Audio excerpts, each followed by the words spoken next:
मेरी बहन पिछले 2 घंटे से मेरे घर में बैठी थी, मगर मैं तो अपने कमरे से बाहर निकलने का नाम ही नहीं ले रहा था।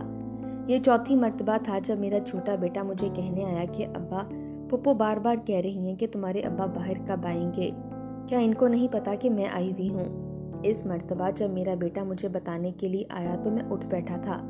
मुंह ही मुंह में बुड़बुड़ाने लगा कि कौन सी आफत आन पड़ी है जो ये बार बार आ जाती है। इसी पर मेरी बीवी भी कमरे में दाखिल हुई। कहने लगी कि जाहिरी सी बात है, अपना हक मांगने आई होगी, और तुम्हारी बहन को क्या जरूरत पड़ सकती है। जब तक इसका शौहर जिंदा था पलटकर यहाँ पर देखती तक ना थी। कोई परवाह ही नहीं थी कि भाई किस हाल में है, और अब जब शौहर मर गया तो मुंह उठाकर यहाँ चली आ रही है। जाहिरी सी बात है, सारा लालच पैसों का है, और इसे क्या होगा जो 2 घंटों से यहाँ पर बैठी इंतजार करेगी। अपनी बीवी की बात पर मैं सर झटक चुका था। मैंने अपने बेटे को कहा था कि वो फुप्पो से कह दे कि अब्बा सो रहे हैं, इन्हें कोई डिस्टर्ब ना करे। वो बाहर सहन में ही बैठी थी। मैंने खुद को एक नज़र आईने में देखा और फिर कमरे से बाहर निकल आया।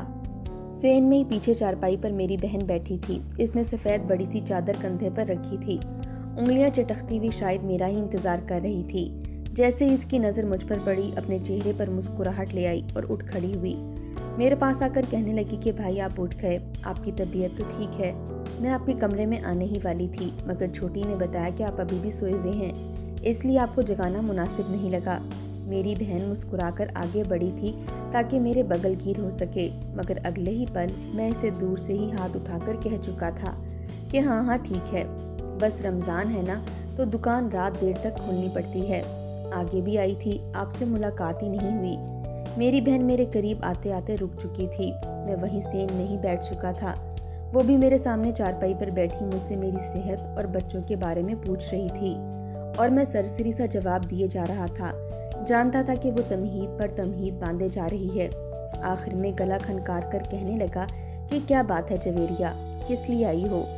जहाँ मेरे सवाल पर इसने आंखें उठाकर मुझे देखा था, वहीं कहने लगी कि क्यों भाई, क्या एक बहन अपने मैके में अपने भाई के पास नहीं आ सकती। मेरी बहन के सवाल पर मैं फौरन नजरें फेर चुका था। कहने लगा कि नहीं आ सकती है। अगर तुम जैसी बहन जो शादी के बाद बिल्कुल अपने मैके को भूल ही गई हो, ये भी भूल चुकी हो कि इसके मैके में इसका एक अदद भाई है, बाप है, सब रिश्ता नाता भूल कर सिर्फ अपने ससुराल की होकर रह गई है, अब इसका अचानक से यहाँ पर आकर आए रोज चक्कर लगाने का आखिर क्या मकसद हो सकता है। मेरे अल्फाज शायद कुछ ज्यादा ही सख्त थे। इसकी आंखों से आंसू गिरने लगे थे। कहने लगी कि भाई आप जानते तो थे मेरे मरहूम शौहर की आदत के बारे में, इसके बावजूद आप ये बात कर रहे हैं। आप ही ने तो कहा था कि मैं अपना घर बसाऊं। मैं तो बस इसी तगोदित में लगी थी कि मेरा घर बसा रहे, और अब जब मेरा शौहर दुनिया में नहीं रहा तो फिर मैं आखिर किसके पास जाऊं, किससे अपने दिल की बात करूं। जरा दिल बहलाने को यहाँ पर चली आती हूँ। मेरी बहन की आंखों से आंसू बहने लगे, मगर मेरे जहन में तो बस यही डर था कि कहीं बहन मुझसे हिस्सा ही ना मांग ले।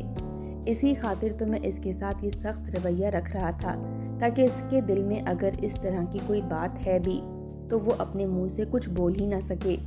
मैं इसे वहीं रोता छोड़कर उठा और कहने लगा कि असर की नमाज का वक्त हो चुका है, अब मुझे जाना चाहिए। तुमने बैठना है तो बैठो, वरना घर चली जाओ, अफ्तारी का वक्त हो रहा है, जाकर अपने बच्चों को देखो। मैं ये कहकर घर से निकल चुका था। नमाज पढ़ने के बाद जब वापस घर आया तो मेरी बहन घर में मौजूद नहीं थी। मैंने सुकून का सांस लिया था। इफ्तारी के वक्त खाना खाने के लिए मैं अपनी बीवी और तीनों बच्चों समेत बैठा तो मेरी बीवी कहने लगी कि देख लो हसीब, तुम्हारे अपने भी 3 बच्चे हैं, 2 बेटियों का फर्ज तुम पर मौजूद है और एक बेटा। अगर तुमने अपनी बहन को किसी भी तरह का विरासत का हक दिया तो क्या बचेगा तुम्हारे पास। खबरदार जो तुमने अपनी बहन को किसी भी तरह की कोई भी उम्मीद लगाई कि तुम इसे इस विरासत से हक दोगे। मेरी बीवी मुझे समझा रही थी और मैं इसकी एक एक बात को सुन और समझ रहा था। मैं जानता था कि मुझे क्या करना है और मेरी बहन किस नीयत से इस घर में आ रही है। इसकी शादी को अब सिर्फ 2 साल ही हुए थे। शादी भी जब अब्बा हयात थे तो इनकी जिंदगी में ही कर दी गई थी, मगर इसका शौहर बहुत ही सख्त और जालिम किस्म का निकला था। शादी के बाद से इसने मेरी बहन का मैके आना जाना बिल्कुल बंद कर दिया था। मेरा पहले भी अपनी बहन के साथ कोई खास रिश्ता ना था, हम बस रवायती बहन भाइयों जैसे ही थे। कोई बात हो तो बोल दिया, वरना कभी एक दूसरे के मामलात में दखल अंदाजी नहीं की थी। ہم میں وہ انسیت پائی ہی نہیں جاتی تھی۔ پھر شادی کے بعد جب اس کا شوہر اس پر ظلم کرتا اور کبھی کبھار وہ اپنے شوہر سے اجازت لے کر مہینوں بعد آ بھی جاتی، اس کے چہرے پر نیل اور زخموں کے نشان ہوا کرتے تھے۔ اگر اسے ابا پوچھا کرتے تو وہ یہی جواب دیتی کہ میرا شوہر مجھے مارتا ہے، بات بات پر نکتہ چینی کرتا ہے اور پیٹتا رہتا ہے۔ اس کے دن اور رات مجھے مارنے پر ہی شروع اور ختم ہوتے ہیں۔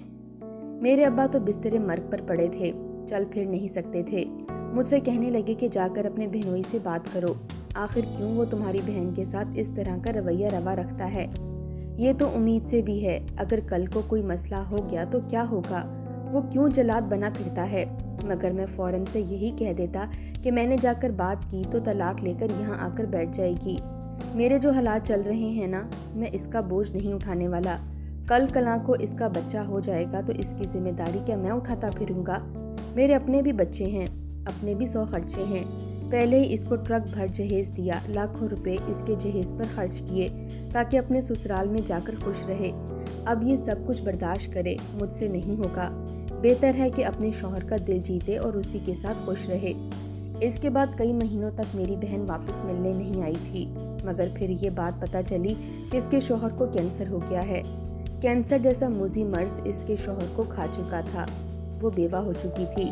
بہرحال اس میں بھی میرا ہی خسارہ ہوا تھا، کیونکہ کہیں نہ کہیں ابا مجھے یہ باور کرا چکے تھے کہ جیسے تیری بہن کی عدت پوری ہوتی ہے تو اسے یہاں لے آنا، اب یہیں پر رہے گی۔ اس کی تو ایک بیٹی بھی تھی۔ میری بیوی تو پہلے ہی 100 باتیں سنانے لگی کہ اگر تمہاری بہن آئی تو میں گھر چھوڑ کر چلی جاؤں گی۔ کم از کم میں اپنی بیوی اور بچوں کو خود سے دور تو نہیں کر سکتا تھا۔ ابا تو وفات پا گئے، اس کے بعد تو سارا گھر اور سارا کاروبار میری ہی ملکیت ہو چکا تھا۔ سب کچھ میں فوراً سے اپنے نام لگوا چکا تھا اور اب اپنی بہن سے بھی اسی لیے دور رہتا تھا کہ کہیں وہ کسی روز مجھ سے جائیداد ہی نہ مانگ لے۔ اس روز میں اپنے گھر میں ہی موجود تھا جب میری بہن گھر میں داخل ہوئی اور اس کی بیٹی بھی اس کے ساتھ ہی تھی، جو اس کی گود میں کھیل رہی تھی۔ اس کی عدت پوری ہو چکی تھی۔ میرے رویے سے وہ یہ تو جان ہی چکی تھی کہ میں اسے اس گھر میں ہرگز نہیں رکھنے والا۔ اس کا جینا مرنا اب اس کے سسرال میں ہی ہے، جہاں پر وہ اکیلی رہا کرتی تھی۔ آج جب وہ میرے گھر آئی تو اکیلی نہیں تھی، بلکہ اس کے ساتھ گاؤں کے 2 بوڑھے بزرگ شخص بھی موجود تھے، جن کی گاؤں والے عزت کیا کرتے تھے۔ میں تو کچھ سمجھ نہیں پایا تھا کہ آخر میری بہن ان دونوں بزرگوں کو کیوں لے کر آئی ہے۔ بہرحال ہم لوگ بیٹھے ہی تھے کہ جب وہ دونوں بزرگ بڑی تمہید باندھ کر بات کرنے لگے۔ اس کے بعد مجھ سے کہنے لگے کہ پہلے تو بات ٹھیک تھی جب تمہاری بہن کے سر پر اس کے شوہر کا سایہ سلامت تھا، مگر اب جب تمہاری بہن بیوہ ہو چکی ہے اور ایک بیٹی کی ماں بھی ہے، تم تو اپنی اچھی خاصی دکان چلاتے ہو، تمہاری دکان پر اچھی گائکی ہو جاتی ہے، تو پھر اب تم پر تمہاری بہن کا حق ہے کہ تم اس کا خرچ اٹھاؤ، اسے ماہانہ راشن ڈال کر دو۔ اگر اتنا نہیں کر سکتے تو اسے اس کی جائیداد کا حصہ دے دو، آخر کو یہ تمہاری بہن ہے اور اس جائیداد پر پورا حق رکھتی ہے۔ میری بہن سر جھکائے وہاں پر بیٹھی تھی، میری بیوی بھی وہاں پر موجود تھی، جبکہ میں نے جب ان کے منہ سے یہ بات سنی تو اگلے پل ہتے سے اکھڑ چکا تھا۔ غصے سے کہنے لگا کہ اچھا یہ تھی تمہاری چال، کیسے گھنی میسنی بنی رہتی تھی، مگر یہ حقیقت ہے تمہاری، اس جائیداد پر نظر ہے تمہاری۔ ارے کیا ان بزرگوں کو تم نے بتایا نہیں کہ تم پہلے ہی یہ جائیداد میرے نام کر چکی ہو؟ اس کے علاوہ وہ جو تمہاری شادی پر خرچ ہوئے ہیں، اس طرح سے تو کوئی امیر لوگ بھی اپنی بیٹیوں کو نہیں دیتے، جیسا خرچ میں نے تمہاری شادی پر کیا تھا۔ تمہیں لاکھوں کا جہیز دے دیا تھا کہ تم سسرال میں خوش رہ سکو، اب وہی تمہاری جائیداد ہے۔ تمہارا حق جو میں تمہیں دے چکا ہوں، اب مزید کی توقع مجھ سے مت رکھو۔ میں تو ان بزرگوں سے بھی بدتمیزی کر چکا تھا۔ اپنی ذلت دیکھ کر وہ بزرگ وہاں سے اٹھ کر چلے گئے کہ اس شخص پر تو خدا ہی رحم کرے، کیسا بے حیا انسان ہے، اپنی بہن کو اس کا جائز حق بھی نہیں دے رہا، یہ جانتے ہوئے بھی کہ بہن بیوہ ہے۔ جب ان لوگوں نے میرے بارے میں بات کرنا شروع کی تو میری بہن نے انہیں خاموش کروا دیا، کہنے لگی کہ نہیں کوئی بات نہیں، اگر میرا بھائی مجھے حق نہیں دے رہا تو اللہ تعالیٰ اسے سب کچھ نصیب کرے، میں کسی بھی طرح کی سختی یا فساد نہیں چاہتی، میں تو بس اپنا جائز حق مانگنے آئی تھی، لیکن اگر میرا حق جہیز کی صورت مجھے مل چکا ہے تو میں اسی پر راضی ہوں۔ وہ بزرگ لوگ تو وہاں سے جا چکے تھے۔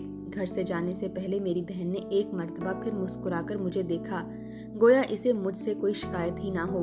हाथ जोड़कर मुझे कहने लगी कि भैया, मेरी कोई बात बुरी लगी हो तो माफ़ कर देना, मेरा तुम्हें तकलीफ देने का कोई मकसद नहीं था। वो रोती हुई मेरे घर से निकल गई थी, मगर मैं इसे मलामती नज़रों से देखता रह गया कि दोबारा यहाँ पर कदम मत रखना, जाकर अपने ससुराल वालों से हक मांगो, अपना और अपनी बेटी का। आ गई है मैके में हक जताने वाली मनहूस कहीं की। इतना कहकर मैं अंदर आ चुका था। मुझे ज़रा भी परवाह नहीं थी कि मेरी बहन मेरे बारे में क्या सोचती है, बल्कि मैं तो इसी बात पर कायम था कि इसे जो मैंने जहेज दिया है वही इसका हक था, और अब इस जायदाद पर इसका कोई हक नहीं है। अगले रोज़ मैं मामूल के मुताबिक रोज़ा रखने के बाद घर से निकला था। चूँकि रमज़ान था इसलिए मैं सहरी करने के बाद ही घर से निकल जाया करता था। मेरी लेडीज़ और जेंट्स रेडीमेड कपड़ों की दुकान थी। मेरे पास जो माल होता था वो पूरे बाजार में किसी के पास भी नहीं था। इस वजह से मेरी दुकान पर ऐसे मौक़ों पर हद से ज़्यादा रश होता था और मेरे खूब मुनाफे में ही दिन गुजर रहे थे। मैं मेन रोड पर आया तो यहाँ पर मामूल से कुछ ज़्यादा ही रश था। मैं अपने ही ध्यान में गाड़ी को चलाता आगे जा रहा था कि तभी मेरी बीवी की कॉल आ गई। जैसे इसकी कॉल उठाकर मोबाइल कान से लगाया कि तभी दूसरी जानिब से ट्रक आया। मैं अपनी गाड़ी पर काबू ना रख सका। वो ट्रक सीधा मेरी गाड़ी पर चढ़ दौड़ा था। मुझे तो लगा था कि शायद यही मेरा आखिरी वक्त है। मेरी गाड़ी उस ट्रक से टकरा चुकी थी। मुझे तो लगा था शायद मैं मर चुका हूँ, मगर कई रोज तक अस्पताल में बेहोश रहा था। जब होश आई तो मेरी बीवी मेरे सरहाने बैठी सिसक कर रो रही थी। मुझे होश में आता देखकर वो फौरन मेरे पास आई, कहने लगी कि खुदा का शुक्र है आपको होश आ गई। आप पिछले 3 रोज से बेहोश हैं। डॉक्टर का कहना था कि अगर 24 घंटे तक मजीद होश ना आई तो आप कोमे में भी जा सकते हैं। मैंने शुक्र के कलमात अदा किए थे कि मैं जिंदा हूँ। मेरी बहन भी वहीं पर मौजूद थी। रो रो कर इसकी आंखें बिल्कुल सुर्ख लाल हो चुकी थीं। मुझे सही सलामत देखकर वो मेरे पास आई और मेरे हाथों को चूमकर कहने लगी कि खुदा का लाख लाख शुक्र है भाई, आपको होश आ गया। मैंने कितनी मन्नतें मांग रखी थीं। अब मैं घर जाकर वो तमाम तर नवाफिल पढ़ूंगी जो आपकी सेहत याबी के लिए मैंने मान रखे थे। मेरी बहन रो रो कर मुझसे ये कह रही थी, मगर मुझे अपना वजूद बिल्कुल सुन्न महसूस हो रहा था। ऐसे लग रहा था जैसे मेरे जिस्म में बिल्कुल जान ही बाकी ना रही हो। पहले तो लगा कि शायद दवाइयों की वजह से ये सब कुछ हो रहा है, मगर जब मैंने उठकर बैठना चाहा और अपनी टांगों को हरकत देना चाहा तो मेरे तो जैसे होश ही फना हो चुके थे। असल धचका तो मुझे तब लगा था क्योंकि मेरी दोनों टांगें मेरे साथ मौजूद होते हुए भी मुझे महसूस नहीं हो रही थीं। मैं इनको हिलाना चाहता था मगर वो हिल नहीं पा रही थीं। मैं बुखलाए हुए अंदाज में अपनी बीवी से कहने लगा कि मेरी टांगें हरकत क्यों नहीं कर रही। ऐसे लग रहा है जैसे इन पर मनो भारी वजन रख दिया गया हो। इतना सुनना था कि वो फूट फूट कर रोने लगी। कहने लगी कि इस हादसे में तुम जिंदा तो बच गए हो, मगर तुम्हारी दोनों टांगें टूट चुकी हैं। डॉक्टर का कहना है कि अब तुम्हारा दोबारा अपने कदमों पर चलना मुश्किल है। ये अल्फाज थे या पिघला हुआ शीशा। मैं तो बिल्कुल ही पागल सा हो चुका था। अपना मुंह नोचने लगा, खुद को ही मारने लगा। आखिर मेरे साथ सब कुछ कैसे हो सकता था? मैं तो बिल्कुल सही सलामत था। आखिर मुझसे कौन सी गलती सरजद हुई थी जो मेरे रब ने मुझे बैठे बिठाए इस तरह की नौबत तक पहुंचा दिया था। बेसाख्ता मेरा ध्यान मेरी बहन की तरफ गया था। हाँ, मेरी बहन ही थी जिसके साथ मैंने नाइंसाफी की थी, और वो चुपचाप खामोशी से मुझे ही दुआएं देती घर से चली गई। वो तो कुछ ना बोली थी, अलबत्ता मेरे रब ने इंसाफ कर दिया था। मैं तो शर्मिंदगी से फूट फूट कर रोने लगा। घर आ चुका था। मेरी बहन अगले रोज जब मेरे घर में मेरी इयादत के लिए आई तो मेरी बीवी ने इसे धक्के मारकर निकाल दिया था कि तेरी ही काली नज़र की वजह से मेरे शौहर की ये हालत हुई है। तू ही थी जो मेरे शौहर को बद्दुआएं देकर गई थी क्योंकि इसने तुझे हिस्सा नहीं दिया। तेरी बद्दुआओं की वजह से मेरा शौहर आज इस नौबत को पहुंचा है। बेहतर है कि मेरी नज़रों से दूर चली जा, वरना तेरा वो हशर करूंगी कि तू किसी के आगे मुंह दिखाने के काबिल नहीं रहेगी। मेरी बहन एक मर्तबा फिर रोते हुए घर से जा चुकी थी। मेरी बीवी एक मर्तबा फिर मेरा दिमाग भरने की कोशिश कर रही थी कि ये सब कुछ इसी की वजह से हुआ है। मैं इसको अब अपने घर में दाखिल नहीं होने दूंगी। मैं तो अपने ही डिप्रेशन का शिकार था, कुछ बोल ही ना पाया। मैं अपनी दोनों टांगों को हरकत देने की कोशिश करता, मगर वो तो जैसे मेरे साथ मौजूद ही ना रही थी। 1 हफ्ते तक तो मेरी बीवी मेरी खिदमत करती रही। मेरे बच्चे मेरे पास आते रहे, मगर धीरे धीरे मेरी बीवी मुझसे उकताने लगी थी। मैं अगर पानी मांगता तो उकताकर जवाब देती कि काम कर रही हूँ, देती हूँ। ना ही मुझे वक्त पर दवाइयाँ मिल रही थी और ना ही खाना। मेरी बीवी अपने बच्चों के साथ खुद तो खाना खा लेती और मुझे आखिर में दिया करती। लेट लेट कर मेरा दिल बोझल होने लगा था। इनसे कहता कि मेरे पास बैठो बातें करो, मगर वो मुझे टका सा जवाब दे दिया करती। ईद आने वाली थी। ईद में 1 हफ्ता बाकी रह चुका था जब बीवी के मैके से इसका भाई और बहन आए। मेरे पास तो बराए नाम ही बैठे थे। अपनी बहन से कहने लगे कि ईद की शॉपिंग करने चलते हैं। मेरी बीवी ने मुझसे इजाज़त तलब करने की भी कोशिश नहीं की थी, ना ही इसके दिल में ज़रा भी मुझ पर तरस आया था कि मैं इस घर में अकेला आखिर कैसे रहूँगा। मेरी दवाई पानी, बार बार रफ़े हाजत और फिर खाना मुझे कौन देगा। वो तो अपने बहन भाइयों को देखकर तैयारी पकड़कर घर से चली गई। जाते हुए मेरे पास पानी का जग रख रही थी। कहने लगी कि मैं कुछ देर में वापस आ जाऊंगी, मगर शाम हो चुकी थी, वो नहीं आई थी।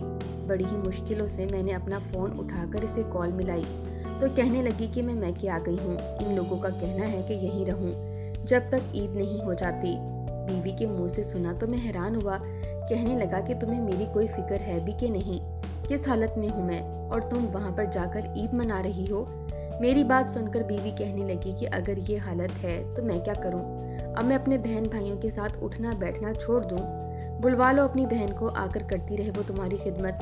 इतना कहकर बीवी फ़ोन बंद कर चुकी थी और मैं भूखा प्यासा बस बैठा रह गया। फूट फूट कर रोने लगा कि मैंने अपनी बहन के साथ कितना गलत किया। भूख से मेरी हालत ख़राब हो रही थी। दवाई ना लेने की वजह से भी तबीयत कुछ ख़राब महसूस हो रही थी कि तभी घर का दरवाज़ा खुला। मुझे लगा शायद मेरी बीवी को मुझ पर रहम आ गया और वो वापस चली आई, मगर जब देखा तो मेरी बहन थी।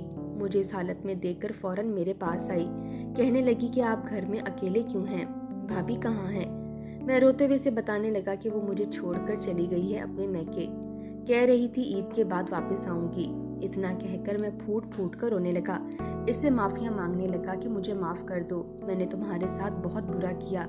मगर वो फौरन मेरा हाथ पकड़ चुकी थी। कहने लगी कि नहीं भाई, अपनी बहनों के सर पर हाथ रखते हैं, इनके आगे हाथ नहीं जोड़ते, आप तो मेरी जान हैं। अगले आधे घंटे में मेरी बहन ने मुझे खाना बनाकर खिलाया था, मेरा मुंह धुलाया था, मेरे साथ बैठकर हमारी बचपन की बातें की थी। मैं तो जैसे हर दुख दर्द भूल चुका था। इसके बाद यही रूटीन बन चुकी थी। वो कुछ देर के लिए कहती कि मैं अपने घर से होकर आती हूँ, फिर शाम को आती। इसके पास इफ्तारी का सामान होता, सहरी और इफ्तारी वही लाया करती थी। मेरे पास तो इतने पैसे भी नहीं बचे थे जो घर में राशन ही डलवा सकता, क्योंकि सब कुछ मेरी बीवी अपने साथ ले जा चुकी थी और दुकान भी कई रोज से बिल्कुल बंद हो चुकी थी। एक रोज पड़ोस की औरत मेरे पास बीमार पुरसी के लिए आई, जो कि मेरी बहन की दोस्त थी। जब मैंने इसके सामने रोते हुए बताया कि मेरी बहन मेरा ख्याल रखती है, रोज सहर इफ्तार लेकर आती है, अपने हाथों से मुझे खिलाती है, तो वो गहरे सांस खारिज करके बोली कि मियाँ कभी सोचा भी है कि तुम्हारी बहन इन सब के लिए पैसे कहाँ से लाती है। एक वक्त था जब वो तुमसे पैसे मांगने आई थी, मगर तुमने इसे निकाल दिया था कि अपनी बहन से पूछने की कोशिश की कि वो ये सब कुछ कहाँ से ला रही है। औरत की बात सुनकर तो मैं ठटका था। ये तो सच था, इस बीमारी और ज़हनी दबाव में मैं ये भूल ही चुका था आखिर वो सब कुछ ला कहाँ से रही थी। मेरी बहन उस वक्त भी अपने घर में ही मौजूद थी। मैंने उस खातून और उसके शौहर से कहा कि तुम लोग मुझे मेरी बहन के घर ले जाओ, कहीं मेरी वजह से 2 वक्त मुझे खाना खिलाने के लिए वो किसी मुसीबत से तो दुचार नहीं हो रही। मुझे व्हील चेयर पर बिठाया गया और मेरी बहन के घर ले जाया गया। जैसे ही घर का दरवाज़ा खुला तो अगले ही पल मैं गोया घबरा चुका था। मेरी बहन सेहन में चटाई बिछाकर बैठी थी। इसने अपने पास सिलाई मशीन रखी थी और बिल्कुल किसी मशीन की तरह कपड़े सिलाई किए जा रही थी। इसी के साथ ही मोहल्ले के कई बच्चे इसके पास बैठे कुरान पाक पढ़ रहे थे। मुझे वहां देखकर वो थोड़ी हड़बड़ाई थी। कितनी खुददार थी मेरी बहन। इसने तो सिर्फ मुझसे हक मांगा था जो मैंने इसे अता ना किया। इसके बावजूद जब मैं इसका मोहताज हुआ तो इसने मुझसे 1 रुपया तक नहीं लिया था, बल्कि खुद मेहनत करके कमा रही थी और उन पैसों से मुझे 2 वक्त का खाना खिला रही थी। मैं अपनी बहन के आगे हाथ जोड़कर रोने लगा। कहने लगा कि तुम्हें ये सब कुछ करने की ज़रूरत नहीं है, मेरा सब कुछ आज से तुम्हारा ही है। इसके बाद न जाने मेरे दिल में क्या ख्याल आया कि मैंने अगले ही रोज़ वकील को बुलवाकर अपने कपड़े की दुकान अपनी बहन के नाम कर दी। दुकान पर मैंने मुलाजिम रख लिए। जो भी मुनाफा आता सबसे पहले मैं अपनी बहन को इसका हिस्सा देता और फिर खुद अपने घर लाता। मेरी बीवी इस पर खूब चीखी थी, चिल्लाई थी, मगर मैंने इसे साफ लफ्ज़ों में कह दिया कि इस घर में सिर्फ मेरे बच्चे ही आएंगे। तुम अब अपने मैके में अपने बहन भाइयों के पास ही रहोगी। سچ ہی کہا تھا کسی نے کہ اپنوں کا اندازہ مشکل وقت میں ہی لگایا جا سکتا ہے۔ کون کتنا سگا ہے یہ صرف مصیبت سے دوچار ہونے کے بعد ہی معلوم ہوتا ہے۔